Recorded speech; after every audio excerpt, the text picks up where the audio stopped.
We're learning startling new details today about who COVID-19 has hit the hardest.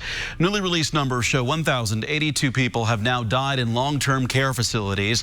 That's 48% of the total deaths in the state of Indiana. Some families say the state's actions to address the impact on nursing homes are too little, too late to save their loved ones. Call 6 Investigates' Kara Kenny has been tracking the impact this virus has had in nursing homes since the beginning of the pandemic. Charles England, Martha McCullough, and Everett Brown were all residents of Ben-Hur Health and Rehab in Crawfordsville. It's the only long-term care facility in Montgomery County hit hard with COVID-19. 13 Ben-Hur employees are currently COVID positive or have recovered from the virus. 19 residents have died, including these 3 within a week of each other. Martha died May 16th at the age of 77. Everett, an Air Force veteran, died May 21st at the age of 92. And Charles died May 22nd at the age of 76. All of their families feel responsible, especially given statewide visitor restrictions kept them away since March. It's horrible. I was her caretaker, her POA. I promised my father to take care of her. And I couldn't even do that because I wasn't even allowed in there from March. I want the place ran like it should be ran. I don't want any people to die. I mean, my family means a lot to me. I'm sure everybody's family means the same to them. You can't see for yourself what condition your family member is in because there's no way to. The whole thing's frustrating. We have many nursing homes in Crawfordsville, and not one other nursing home has a case of COVID, has a death of COVID. Families want to know how COVID spread in this facility. How did my mom get it when no visitors was allowed in her room?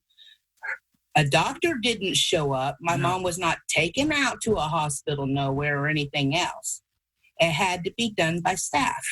Soon after their family members' deaths, the state made a big announcement on June 3rd. Nursing homes can now do outdoor visits with some residents and their families. And the state will test every single nursing home worker in the state by the beginning of July. Dr. Dan Raciniak of the state's Family and Social Services Administration says they're taking steps now because there's been a steady decline in cases and deaths across the state, and the state has recently increased its testing capacity. So now we believe we are in a position to do widespread testing of nursing home staff. This will be a really important step in preventing future outbreaks. We know that the majority of COVID-19 outbreaks in long-term care facilities occur when a staff member contracts the virus and unknowingly brings it into the facility. Well, that's great. That doesn't help the people that's died. Not at all.